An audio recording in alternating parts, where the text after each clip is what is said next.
ନିଶା ନିବାରଣ ଓ ରକ୍ଷାବନ୍ଧନ ପାଳନ। ସ୍ଲଗ ବାଙ୍କି।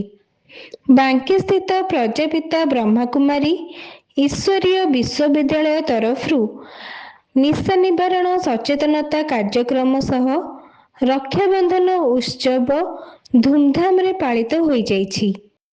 ଏହି ଅବସରରେ ବ୍ରହ୍ମାକୁମାରୀ ସଂସ୍ଥାର ସଦସ୍ୟମାନେ ନିଶା ସେବନର କୁପ୍ରଭାବ ସମ୍ପର୍କରେ ଜନସାଧାରଣମାନଙ୍କୁ ସଚେତନ କରିଥିଲେ। ସମାଜକୁ ନିଶାମୁକ୍ତ କରିବା ଏବଂ ଆଧ୍ୟାତ୍ମିକ ଜୀବନଶୈଳୀ ଗ୍ରହଣ କରିବା ପାଇଁ ଆହ୍ୱାନ ଦିଆଯାଇଥିଲା। ଏହା ସହ ରକ୍ଷାବନ୍ଧନ ଉପଲକ୍ଷେ ଉପସ୍ଥିତ ବ୍ୟକ୍ତିବିଶେଷଙ୍କୁ ରାକ୍ଷୀ ବାନ୍ଧି ଭାଇଚାରା, ଶାନ୍ତି ଓ ସଦ୍ଭାବର ବାର୍ତ୍ତା ପ୍ରଦାନ କରାଯାଇଥିଲା। କାର୍ଯ୍ୟକ୍ରମରେ ବହୁ ସଂଖ୍ୟକ ଭକ୍ତ, ସଦସ୍ୟ ଓ ସ୍ଥାନୀୟ ବାସିନ୍ଦା ଯୋଗ ଦେଇଥିଲେ। ଶିବପ୍ରସାଦ ସାହୁଙ୍କ ରିପୋର୍ଟ, ବାଙ୍କୀ, ଇଣ୍ଡିଆନ୍ ୱାଚ୍।